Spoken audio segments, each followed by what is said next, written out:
Hello friends, இன்றைக்கி நம்ம ரொம்பவே சூப்பரான ஒரு சிக்கன் கிரேவி தாங்க செய்ய போகிறோம். இனிமேல் உங்கள் வீட்டில் சிக்கன் எடுத்தால் கண்டிப்பாக இந்த மாதிரி தாங்க செய்வீங்க. அவ்வளோ டேஸ்ட் அட்டகாசமாக இருக்குங்க. வீடியோவை சேவ் பண்ணிச்சு ட்ரை பண்ணி பாருங்கள். ரொம்ப ரொம்ப டேஸ்ட்டாக இருக்குங்க. வீடியோவை ஸ்கிப் பண்ணாமல் பாருங்கள். அப்போ தாங்க பார்க்குறவங்களுக்கு புரியும். வாங்க ஃப்ரெண்ட்ஸ், வீடியோக்குள்ளே போயிடலாம். தேவையான பொருள்லாம் பார்க்கலாம் வாங்க. ஃபஸ்ட்டு நம்ம 2 பெரிய தக்காளி கட் பண்ணி எடுத்து வச்சுக்கோங்க. 15லேருந்து 10 போல் பூண்டு பல் எடுத்துக்கோங்க. அரை மூடி தேங்காய் எடுத்துக்கோங்க. ஒரு பெரிய வெங்காயமும் கட் பண்ணி எடுத்து வச்சுக்கோங்க. இது கூடவே நான் சின்ன வெங்காயம் ஒரு 4 போல் எடுத்து வச்சுருக்கேங்க. இப்போ இது எல்லாம் ஒரு ஓரம் வச்சுக்கோங்க. அடுத்ததாக பார்த்தீங்கன்னா நான் சிக்கன் எடுத்துக்கோங்க. சிக்கன் 1/2 kg நல்லா கழுவி எடுத்து வச்சுருக்குங்க. ஒரு கடாய் எடுத்துக்கோங்க. கேஸ் ஸ்டவ் ஆன் பண்ணிக்கோங்க. கடாய் நல்லா காஞ்சதுமே 2 டீஸ்பூன் போல் எண்ணெய் ஊற்றிக்கோங்க. எண்ணெய் நல்லா காஞ்சதுமே கட் பண்ணி வச்சுருக்க பெரிய வெங்காயமும் சின்ன வெங்காயமும் ஆட் பண்ணிக்கோங்க. வெங்காயம் ஆட் பண்ணிவிட்டு ஒரு கரண்டி வச்சு கலக்கி விட்டுருங்க.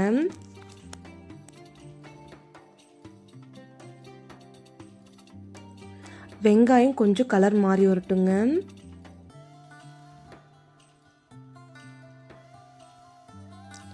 பாருங்க, வெங்காயம் கலர் மாறி வந்திருக்கு.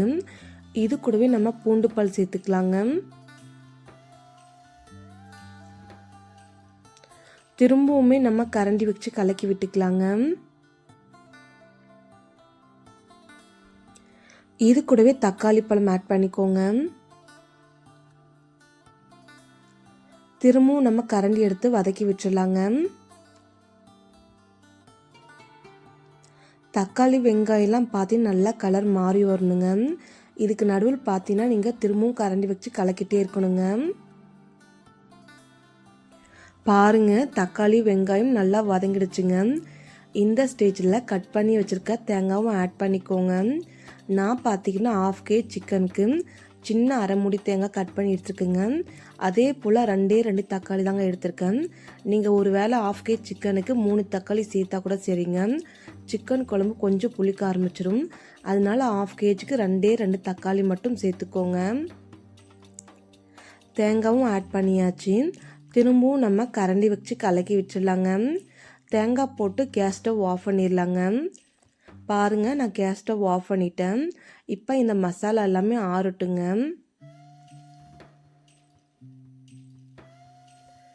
இப்போ பாருங்கள், மசாலா ஃபுல்லாகவே ஆறிடுச்சு. இப்போ நம்ம ஒரு மிக்ஸி ஜாருக்குள்ளே மாற்றிக்கலாங்க. மிக்ஸி ஜாருக்குள்ளேயும் மாற்றியாச்சு. மூடி போட்டு நைஸாக அரைச்சிட்டு வந்துடலாங்க. பாருங்கள், நைஸாக அரைச்சிட்டு வந்துட்டேன். கேஸ் ஸ்டவ் ஆன் பண்ணிக்கோங்க. ஒரு கடாய் வச்சுக்கோங்க. கடாய் நல்லா காஞ்சதுமே 2 கரண்டி அளவுக்கு எண்ணெய் ஊற்றிக்கோங்க. எண்ணெய் நல்லா காஞ்சதுமே நீங்கள் கழுவி வச்ச சிக்கனை ஆட் பண்ணிக்கோங்க.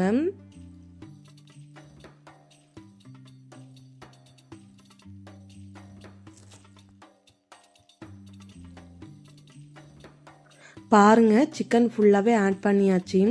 நம்ம மறுபடியும் கரண்டி எடுத்துக்கலாங்க. கரண்டி எடுத்துட்டு நல்லா வதக்கி விடுங்க.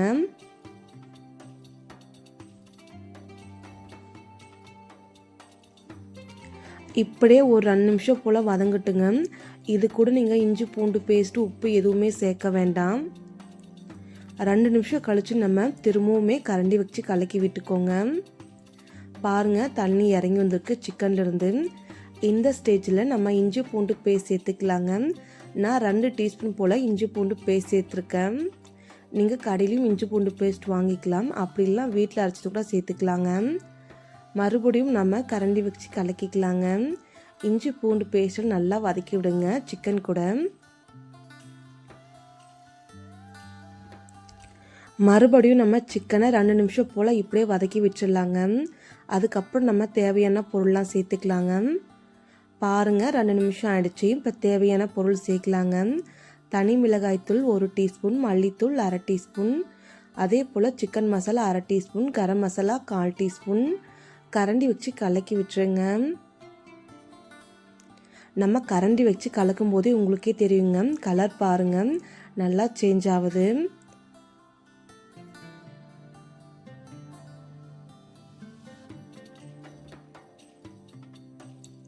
பாருங்கள், இது போல் கரண்டி வச்சு கலக்கி விட்டுக்கோங்க.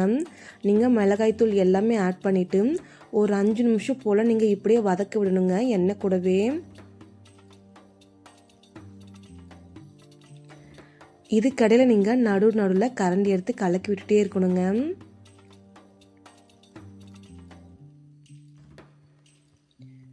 பாருங்கள், ஃபுல்லாகவே சிக்கன் நல்லா வெந்து வருது, எண்ணெயெல்லாம் பிரிஞ்சு வந்திருக்கு. இந்த ஸ்டேஜில் அரைச்சி வச்ச மசாலாவை சேர்த்துக்கோங்க. மசாலா சேர்த்தாச்சு, தண்ணி இப்போ ஆட் பண்ணாதீங்க.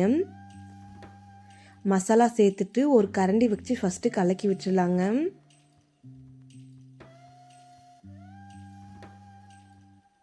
நீங்களே பாருங்கள், சிக்கன்லாம் நல்லா எண்ணெய் பிரிஞ்சு வந்திருக்கு. மசாலா பார்க்கும்போது உங்களுக்கே தெரியும், நல்லா திக்னஸாகவும் இருக்குது. கரண்டியும் வச்சு கலக்கியாச்சுங்க. அடுத்ததாக பார்த்தீங்கன்னா தேவையான அளவுக்கு கல்லுப்பு இல்லைனா சால்ட் ஆட் பண்ணிக்கலாங்க. நான் பார்த்தீங்கன்னா 1.25 டீஸ்பூன் போல் கல்லுப்பு ஆட் பண்ணியிருக்கேன். உங்களுக்கு உப்பு கூடவோ குறைவோ ஆட் பண்ணிக்கோங்க. உப்பு ஆட் பண்ணதுமே நம்ம தண்ணி ஆட் பண்ணிக்கலாங்க.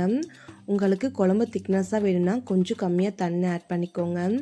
இல்லை ஒரு மாதிரி மீடியமாக தண்ணி வேணும்னா கொஞ்சம் அதிகமாக தண்ணி ஆட் பண்ணிக்கோங்க. பாருங்கள், நான் இந்த அளவுக்கு தண்ணி சேர்த்துருக்கேன். ஒரு கரண்டி வச்சு கலக்கி விட்டுருங்க. ஒரு 5 நிமிஷம் போல் இப்படியே விட்டுருங்க. குழம்பு நல்லா கொதிச்சு வரும். இதுக்கடையில் நீங்கள் கரண்டி வச்சு கலக்கி விட்டுக்கோங்க. பாருங்கள், நல்லா கொதிச்சிடுச்சு. கரண்டி வச்சும் கலக்கி விட்டுருக்கோங்க. இப்போ நம்ம குக்கர் மூடி போட்டுக்கலாங்க.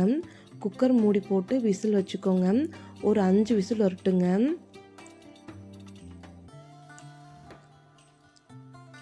எனக்கு இப்போ 5 விசில் வந்துடுச்சுங்க. இப்போ நம்ம விசிலை எடுத்து விட்டுடலாம். இப்போ நம்ம குக்கர் மூடி ஓப்பன் பண்ணிக்கலாங்க. நான் பார்த்தீங்கன்னா ஃபுல்லாகவே விசில் ஆறுனதுக்கப்புறம் தாங்க ஓப்பன் பண்ணியிருக்கேன். நீங்களே பாருங்கள், குழம்பு இந்த அளவுக்கு திக்னஸாக இருக்குது. பார்க்கும்போதே பாருங்கள், எண்ணெய் ஃபுல்லாகவே பிரிஞ்சு வந்திருக்குங்க. பார்க்குறதுக்கு அவ்வளோ டேஸ்ட்டாக இருக்குங்க. பார்க்குறதுக்கு மட்டும் இல்லைங்க, சாப்பிட்றதுக்குமே செம்மையாக டேஸ்ட்டாக இருக்குங்க. பாருங்கள், குழம்பு ரெடி ஆகிடுச்சு. ஃபஸ்ட்டு ஒரு கரண்டி போட்டு கலக்கிக்கலாங்க. இப்போ நம்ம வேற ஒரு பவுலுக்கு மாற்றிக்கலாங்க. இந்த குழம்பு பார்த்திங்கன்னா எல்லாத்தோடவே சாப்பிட்லாம், அவ்வளோ டேஸ்ட்டாக இருக்குங்க. மறக்காமல் உங்கள் வீட்டில் இந்த மெத்தடில் ட்ரை பண்ணி பாருங்கள். வீடியோ சேவ் பண்ணி வச்சு அவ்வளோ டேஸ்ட்டாக இருக்கும். இனிமேல் உங்கள் வீட்டில் நீங்கள் சிக்கன் எடுத்திங்கன்னா கண்டிப்பாக இந்த மாதிரி தாங்க செய்வீங்க.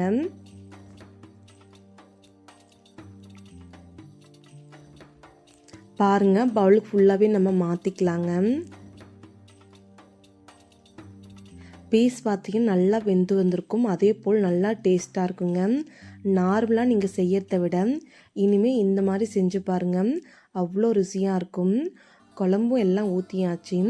இது கூடவே பார்த்திங்கன்னா நம்ம கொத்தமல்லி ஆட் பண்ணிக்கலாங்க. கொத்தமல்லி கொதிக்கும் போது ஆட் பண்ணாதீங்க. நீங்கள் ஃபுல்லாகவே குழம்பெல்லாம் ஆறுனதுக்கப்புறம் நீங்கள் கொத்தமல்லி ஆட் பண்ணிக்கோங்க. அப்போ தாங்க அந்த கொத்தமல்லியோட டேஸ்ட் செம்மையாக இருக்கும் சாப்பிட்றதுக்கு கூட. பாருங்கள், பார்க்கும்போது எச்சூறுது இல்லைங்களா? மறக்காமல் உங்கள் வீட்டில் ட்ரை பண்ணி பாருங்கள். இந்த வீடியோ உங்களுக்கு பிடிச்சிருந்தா சப்ஸ்கிரைப் பண்ணுங்கள், லைக் பண்ணுங்கள், கமெண்ட் பண்ணுங்கள், ஷேர் பண்ணுங்கள். மறக்காமல் உங்கள் வீட்டில் ட்ரை பண்ணி பாருங்கள். எப்படி வந்துச்சுன்னு சொல்லி கீழே கமெண்ட் பாக்ஸில் கமெண்ட் பண்ணுங்கள். கூடவே உங்கள் ஃபேமிலி மெம்பர்ஸ்க்கு ஃப்ரெண்ட்ஸுக்கு ஷேர் பண்ணி விடுங்க. Thank you friends. நாளைக்கு பார்க்கலாம் வேற ஒரு வீடியோவில்.